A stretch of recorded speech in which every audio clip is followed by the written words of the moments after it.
All right, we're talking with Dave Hanley, author of The Delusional Founder. Dave, you and I go way back working with each other through AdvertiseCast. Looking forward to talking about Yeah. some of that. So, um, take us back and tell us about your background and where you're coming from. Yeah, Joe, great to be here on the show. Like you said, we've worked together for several years now on the podcast side of things. So, love to talk to your audience here and hopefully share some good little tidbits for them. Really from my career, a lot of people ask, were you did you always want to be an entrepreneur? Yeah, And the answer to that is no. Actually, what happened was I went away to university with the intention of possibly being an accountant. But as I sat in my first real accounting course, I said to myself, this is not what I want to do for the rest of my life. And coincidentally, I actually, right after that, I got involved with a group that was like an entrepreneurship organization on campus. And what kind of hooked me into going and figuring out what was going on with this group was they came into our class and somebody said, this is what our group's all about. Our slogan is join us now or work for us later. And I said, oh, that's interesting. I should go check that out. oh, I love that.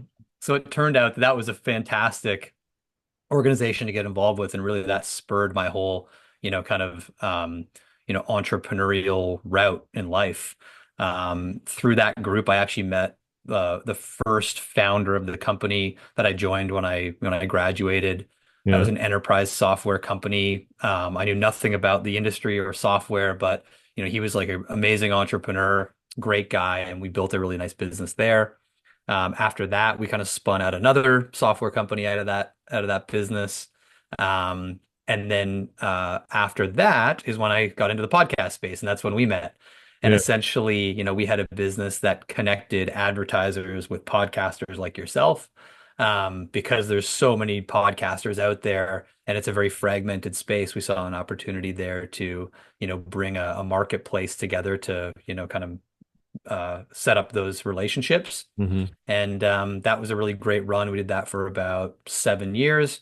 And then recently, Trevor, my partner, and I, we had sold that business in 2021 to a larger podcast company. And, that was the 3 years we signed up for. And now we're kind of on to figure out what the next things are. yeah.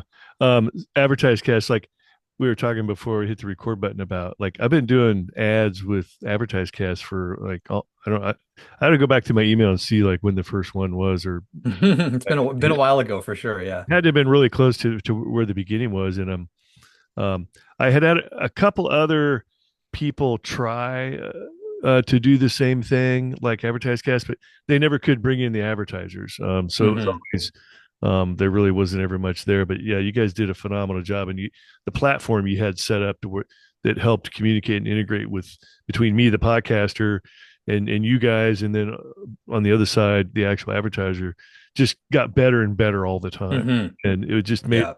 made it really really slick, and almost painless for me, the podcaster, to do that. And oftentimes I found myself turning advertisers down because they just didn't have enough room on each show for all the It's a possibilities. good So problem to have.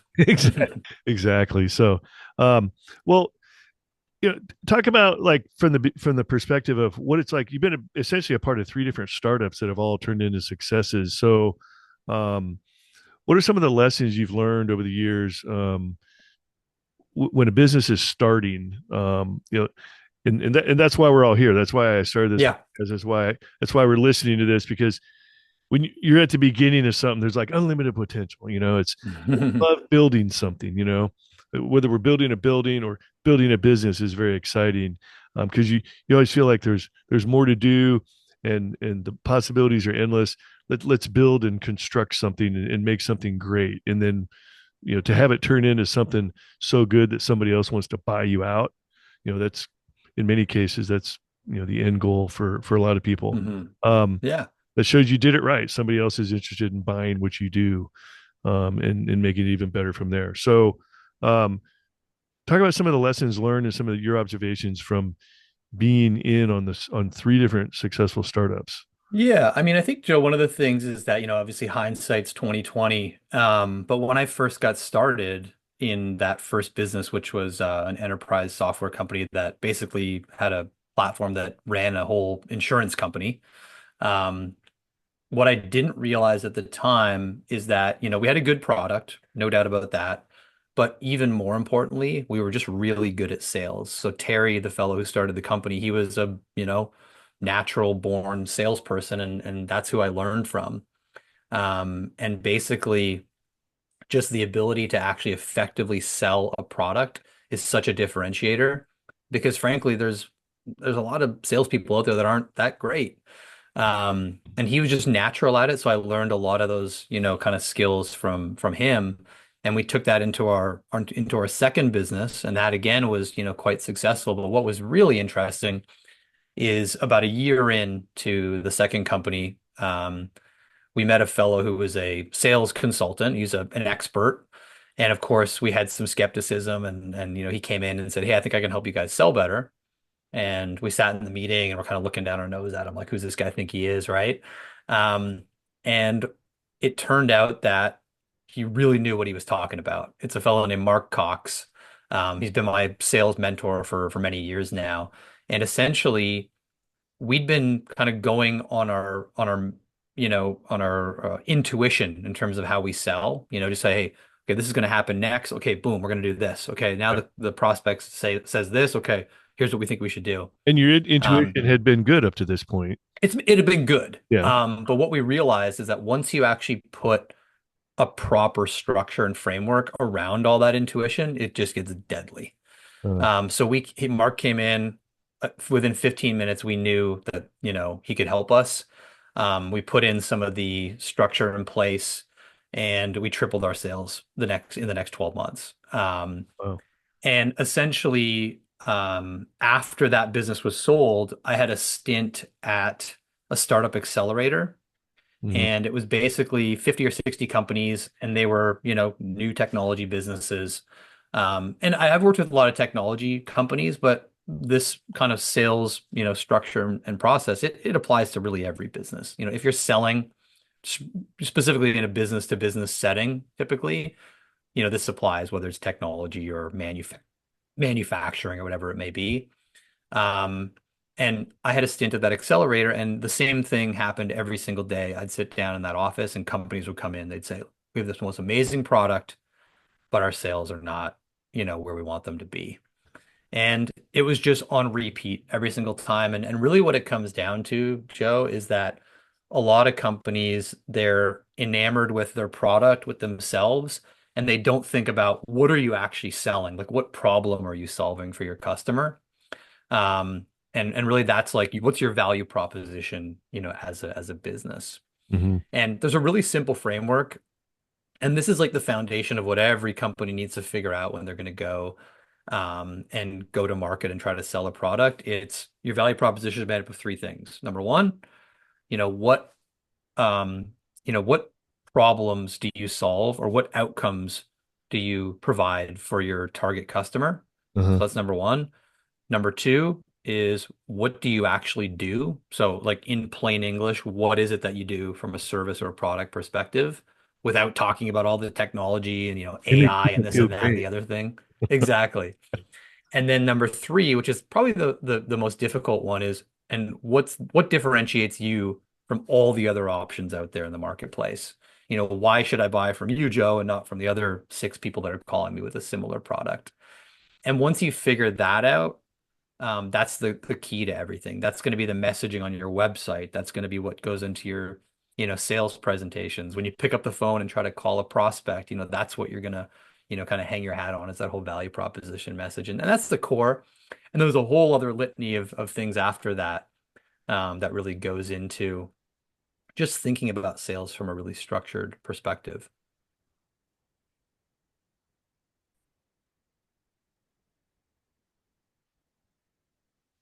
All right, back talk with Dave Hanley, author of The Delusional Founder. So, Dave, it's come up a number of times on the show. The first time I actually heard this was back when I was getting a master's in entrepreneurship at Oklahoma State, and one of the professors said, "Entrepreneurship is a process. You, Mhm. you take, like we say in the military, you take your vehicle to the fight, and you run it through the entrepreneurial process. And if a failure comes out on the other end, well, at least you've gotten better at the entrepreneurial process. Then you go back and you find the next idea, and you run that one through the process. So people get hung up on the idea or they fall in love with their plan and they fail Hmm. to run their business through the proper entrepreneurial process. And it sounds like you were seeing that every day at that business accelerator, the failure or things missing in their entrepreneurial Yeah. process. Yeah, I mean, I think what the main issue there with a lot of those companies was, they had this idea, they had a concept, and they went full steam ahead, into that technology or into that product Mm-hmm. without really validating with a potential customer, hey, does this solve a problem for you? And even more importantly, does this solve a problem for you that you are really keen on solving, right now, and you're willing to pay money for it? And there's a pain there that you're looking to solve. I think a lot of times I'd sit in those meetings and they'd show me their product, and I go, and this is a trap as a founder that you definitely don't want to fall into, is when someone sees your product and they go, "Oh, that's pretty neat." Because that basically says, "Hey, that's interesting, but it's not compelling, for me to pull up my wallet, and pay you potentially." Yeah. The it's neat, and there's an old adage. It's like it's easier to sell an aspirin or a painkiller than it is a supplement, right? If you're fixing a pain as opposed to, maybe making somebody a little, faster, stronger, or whatever with their supplement, it's a much easier sell. Yeah. Um, I think a lot of military folks, they have a phenomenal idea and they run with it. On the other side, you have people that want to get into entrepreneurship, but they don't have an idea. And so they're looking for an idea when really, if they look around, there's ideas all right in front of them. If they just want to run their own business, there's plenty of pain points they can solve Hmm. right out of the gate. One of my favorite ones is because I always like say you don't have to be the inventor of the next iPhone to be a very successful entrepreneur. Yeah. There was I think he was a Marine up in the New York area, and he started mowing yards. He started cutting grass, and Hmm. but he took it to a whole new level. He got he got government contracts to mow grass at like airports. Jeez. He was mowing the grass at his old reserve unit and had the government contract for it. And and he was out of the Marine Corps at this point. And one of his buddies who he was in the Marine Corps with came up to him and said, "What happened, man? Did you piss off the first sergeant? Why are you mowing the grass?" He's like, "No, man, I got a $300,000 contract to mow this grass." And so, Yeah, very simple thing, but he executed well on a simple totally. concept is mowing yards. And so, Exactly. Yeah. I mean, Joe, and obviously, like I said, my whole career has been spent in, technology, which is, kind of just where I landed. mhm, But, a lot of these same things apply to any business, and one of the things I heard early on, actually, when I was in university, um, I'm actually originally from Canada, and we have something up there called Student Works Painting. I think it's College Pro in the US is more popular, where basically as a student you go and run, a franchise of this painting business. And it's really not about, running the painting business. It's just running a business to learn all the skills, that are necessary. right, Um, and the fellow who actually runs that business, his name's Chris Thompson.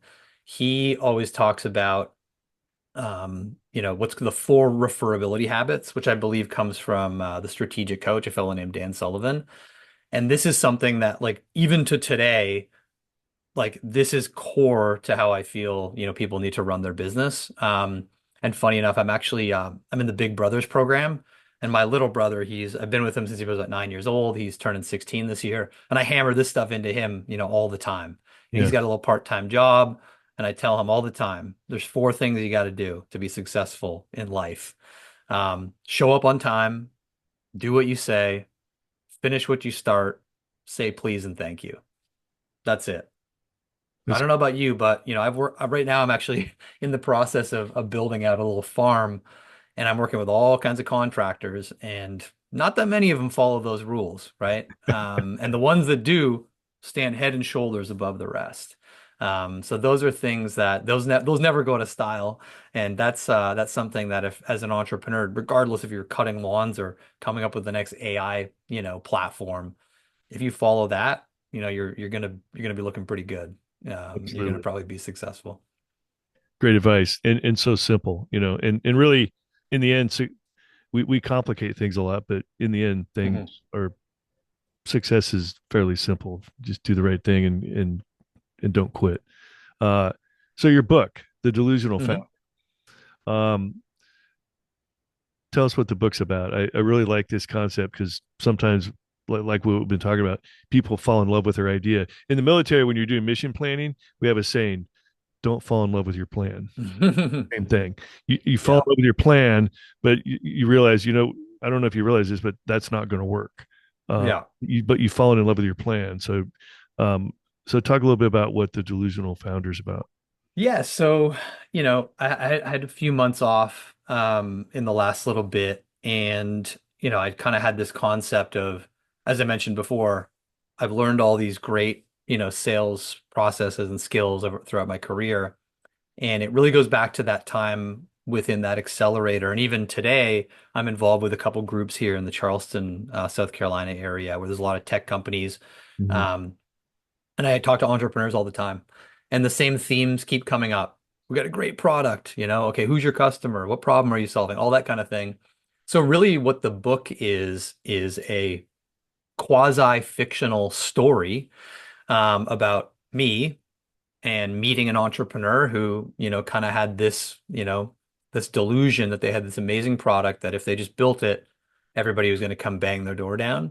Mhm. And it's, like I said, it's quasi-fictional because I've met with people that, that really meet the profile of Sam, who's the fellow in the book, who's not a real character, but he's made up of many people I've met over the years. Yeah. And essentially, the book just goes through this whole account of, Sam's first trying to figure out his value proposition. Sam's trying to figure out who his target customer is. Because one of the things we struggle with as entrepreneurs is we get shiny object syndrome, right? So a customer comes to us and we go, wow, somebody's interested in us, right? Let's run full steam ahead at this without thinking, is this the right customer for us? Like, do they fit our profile? Can we make money from this customer? Does our product fit for what they need? And are they going to be happy in the end? So that figuring out who is your ideal customer is really, really important. Mhm. And even in my career, I've made some bad choices in terms of taking on customers that I probably shouldn't have in the past, right? Yeah. And Um, sometimes you have to fire those customers. Exactly. Yeah. So the key thing is not getting them in the first place by putting the ideal customer profile in place. Um, and then the next piece is you can't sit back and wait for people to come to you. You have to go be proactive, generate your own demand. Figure out who those companies are that are a good fit for you and actually go out, and prospect. And, in the book with Sam, we put together a whole process of, hey, here's the companies you're going to reach out to. Here's the messaging you're going to have, with them.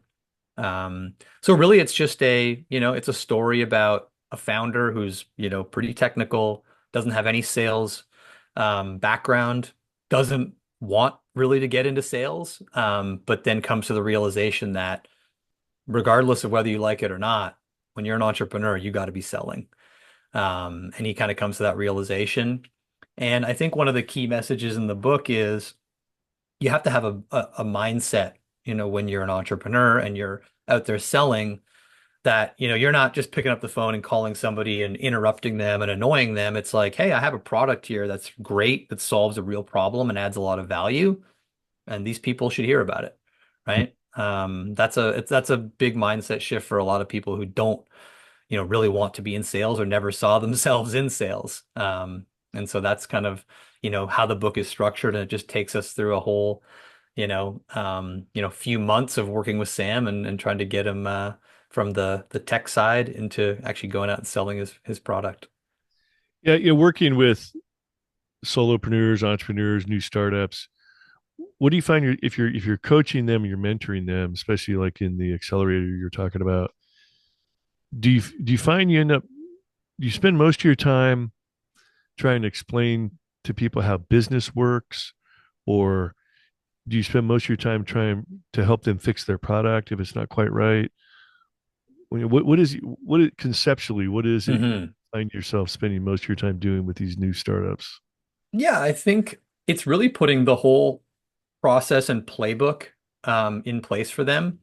But a lot of it really comes down to frankly the first two components because that's one of the things that a lot of companies are missing, which is what's your value proposition and who's your target customer, Mhm. right? And having a framework for that and like spending literally a few hours brainstorming this all out, and then really refining that down to something that's, pretty strong and pretty powerful. And, that's, like I said, that's the basis of everything. Every time you pick up the phone, to talk to somebody, every time you do a product demo, anytime are speaking with a potential customer or an existing customer, that's the whole underpinning. Mhm. And what I find is that when you first come in and you say, oh, hey, you meet a new entrepreneur and you say, hey, tell me what you do. What they're going to give you is, we've been in business for 14 years. I've got 25 years of experience. Me, that doesn't matter. Your prospect or your customer, they don't care how much experience you have. Mhm. They really don't care about you. All they care about is what can you do for me as a customer? Sure. I have a problem. Can you help me solve it? Um, and so I think that's the big challenge, you talk to an entrepreneur and that's just the way things have been done for a long time is you give a really boring PowerPoint about your company and this is all about us and the customer's sitting there like eyes glazed over, not really caring too much about you and they want to talk about themselves. Yeah. Yeah. I think back like what's going on in my own neighborhood here in Florida. All the driveways are made of pavers, not concrete. Hmm. And our back lanai around the pool is made of pavers. Well, the problem with pavers is they're somewhat porous. They absorb moisture. It rains all the time in Florida. Hmm. The next thing you know, your pavers are always damp or wet. Then mold starts growing. So now you got mold on your pavers, or green or brown or whatever stuff on your pavers. So then you need to get your pavers sealed. It's all our neighbors are going through this like process of everything's brand new, it's great, and then they try to fight off the mold on their own, and then you come to the conclusion, I'm going to have to spend a bunch of money to have somebody come out here and seal my pavers. And you get all these philosophical discussions with these older folks about who've lived life. They know how business works, and they're good. I'm like, hey guys, sealing pavers is not rocket science, man. It's clean it up really good and Yeah. roll the sealant on. And it's funny to see that, and there's lots and lots of paver companies out there to choose from that'll come seal your pavers. But when you take something as simple as the best way to seal a paver and you compare it to like a software technology company, executing on the idea is still really the same. It's Yeah.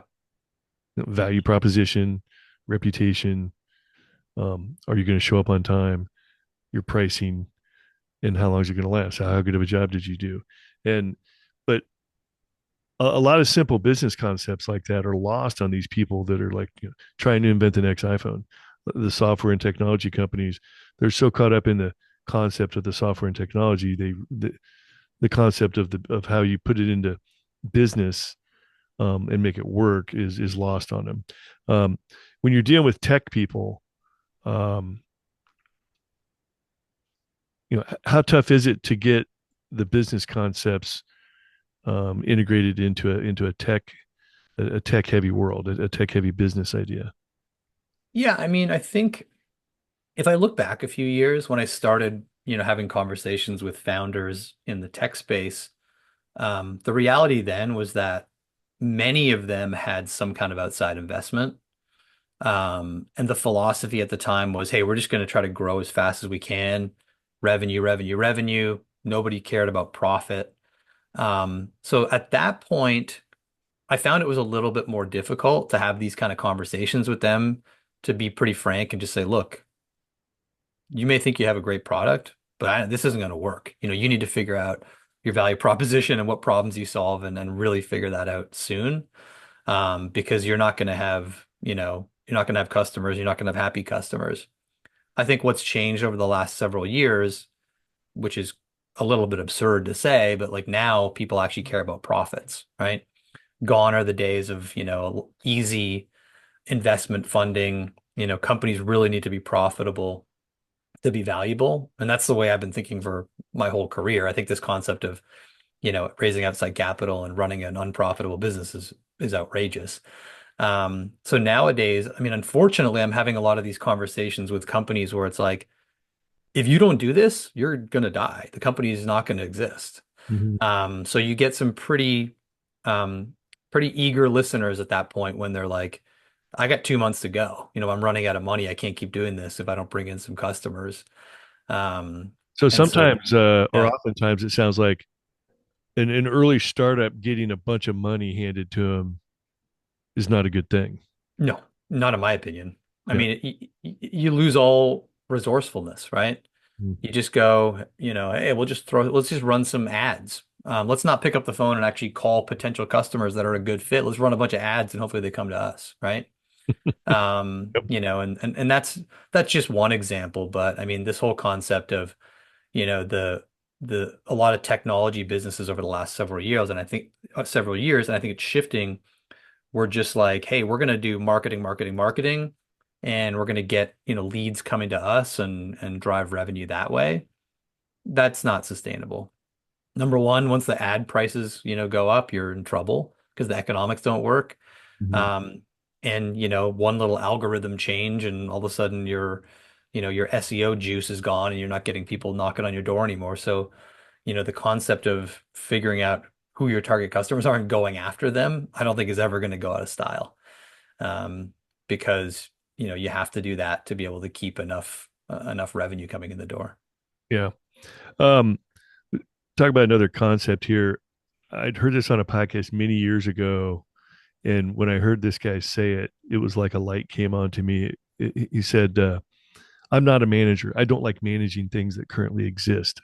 I don't like to keep things running the way they are. I'm a creator, a founder. I get things up and running. I put in systems and automation and people in place. Once I get them running and it's making money, then I'm out. I don't want to stick around in the management phase." And there's also another interesting concept.